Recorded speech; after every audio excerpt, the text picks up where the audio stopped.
My talk today is the emerging brilliance of now. The emerging brilliance of now. What wants to emerge within you right in this moment? And what is brilliance? Brilliance has so many different possible definitions.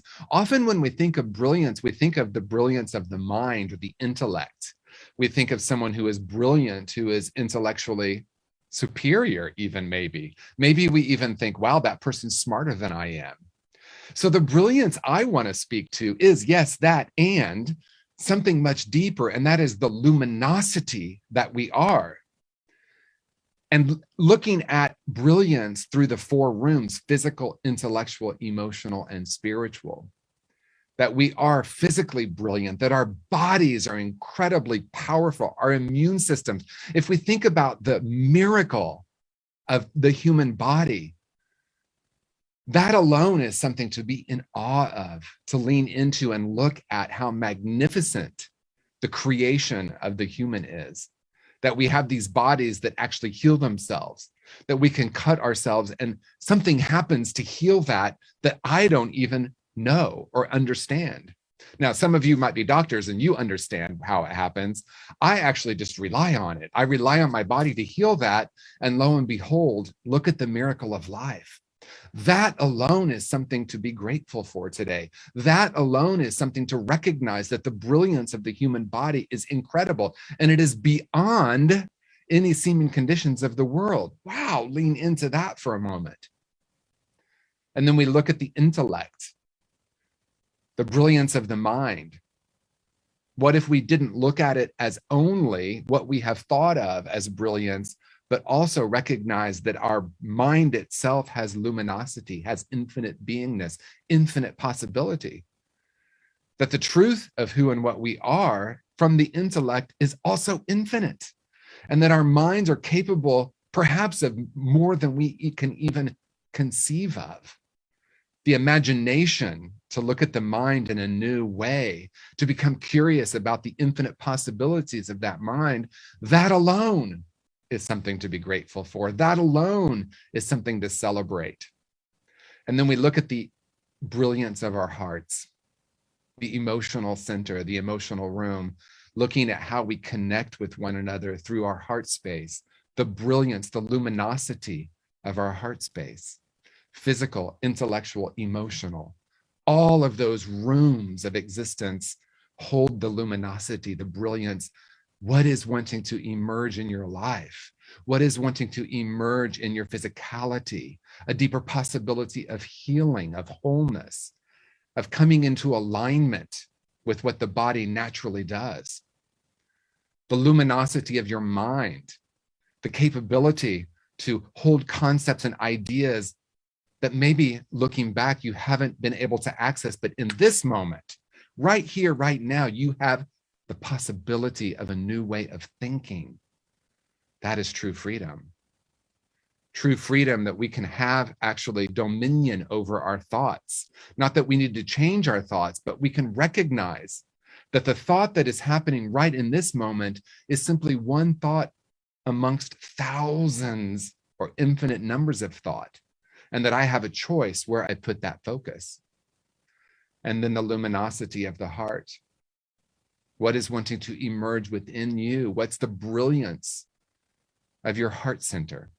The brilliance of your ability to connect, to allow yourself to be in the midst of whatever is emerging for you emotionally in this moment, and to witness it, to embrace it, to allow something new to emerge, to allow yourself to feel whatever's present with compassion, with understanding, holding yourself emotionally like you would hold a young infant who is expressing their emotion.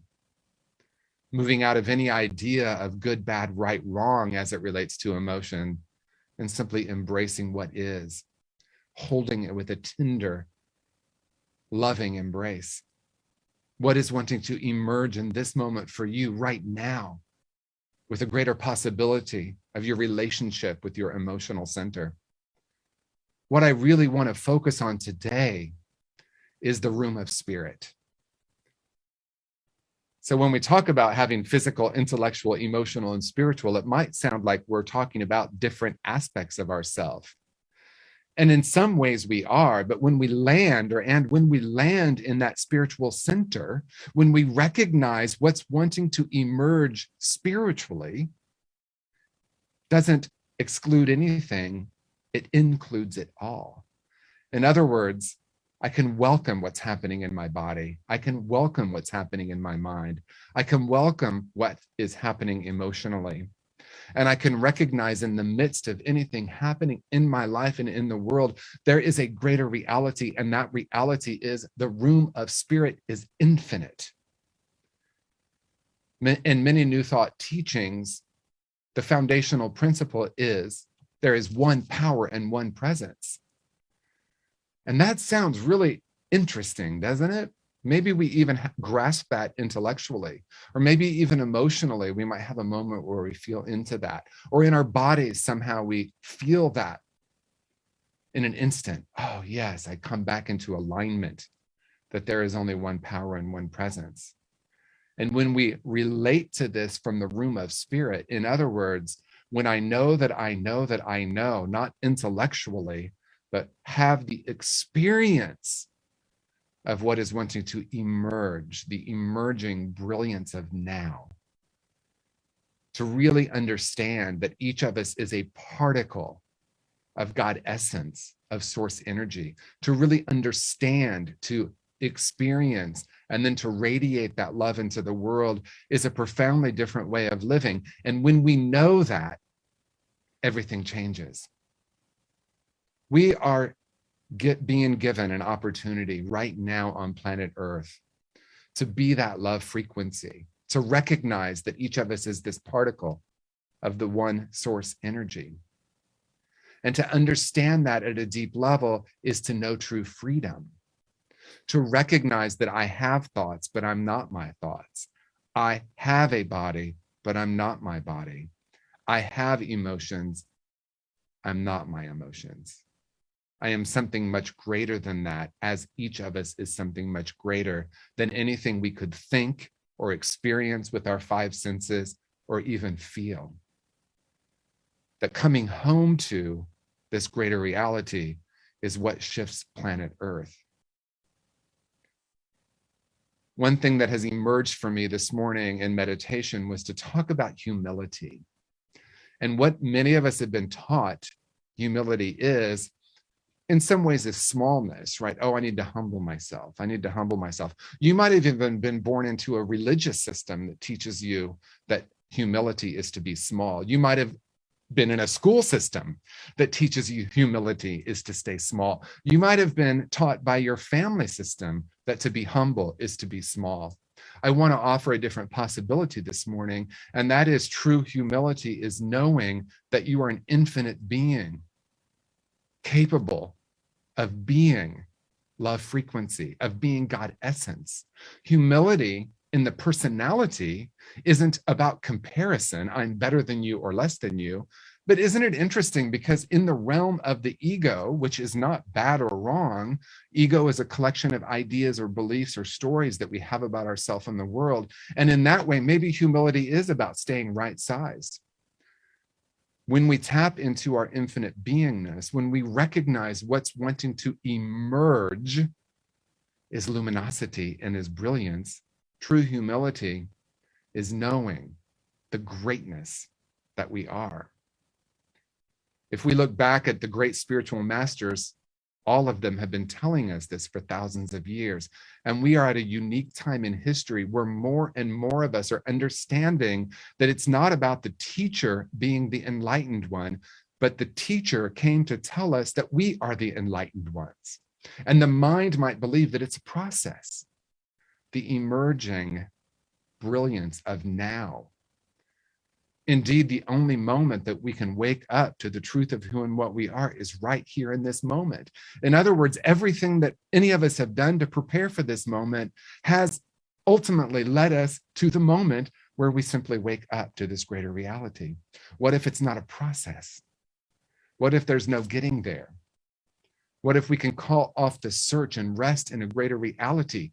Think about that for a minute. Feel that emotionally. What shows up in your body, integrating all parts of self as we explore the possibility that true humility is knowing that we are each a particle of God. Wow. To be with that, not only as a concept, but as a decision that we make right now.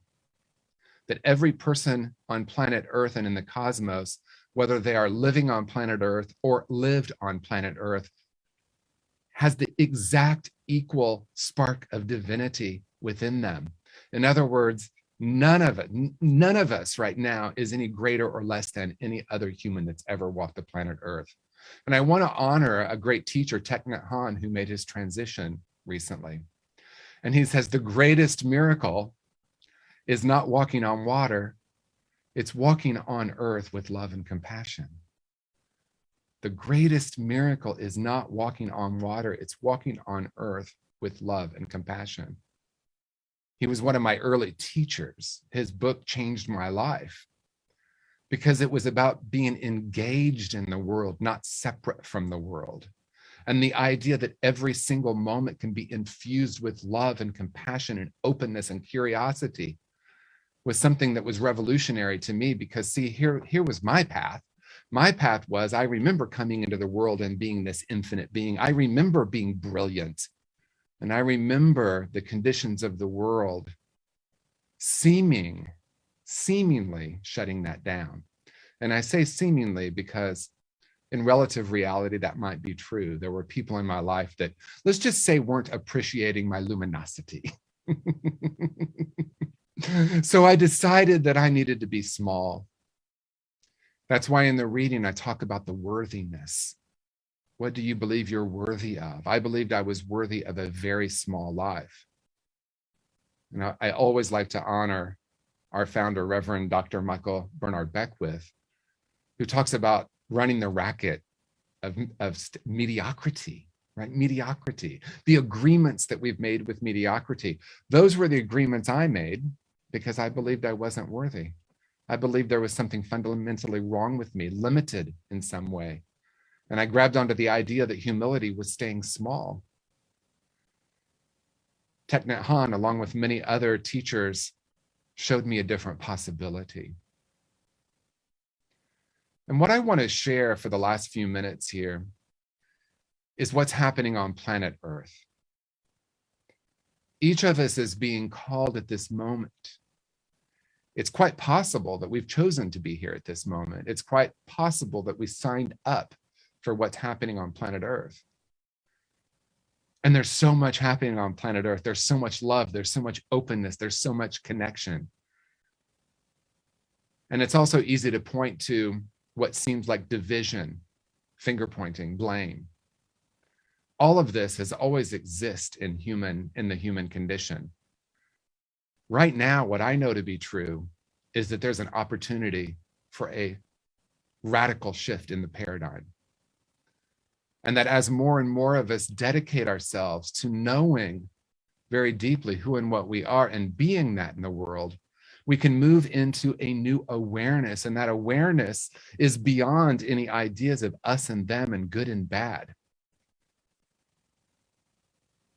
When I say in the reading that the primary illusion of the mind is to believe that awakening is not happening now, what I mean by that is, yeah, I know I'm an infinite spiritual being, and I know one day I'll get there. But there isn't a one day, there's only right now. And right now, we have an opportunity to tune into the frequency of our own awakened nature. We can unplug from the conditions of the world, not deny the conditions of the world, but also not fight the conditions of the world. What is being called of us right now is to stand in the midst of the finger pointing, the blame, the division, the othering that we see, and stand for a greater reality in the midst of that. If I am taking a side, I'm not awake to my true nature. And so there's nothing wrong with taking a side. I want to be clear about this. I'm not saying there's anything wrong with taking a side. I'm asking what does it create when I take a side? What does it create when I believe that I'm right and you are wrong, or you are right and I am wrong? We're swimming in it sometimes and not even aware that we're swimming in these ideas.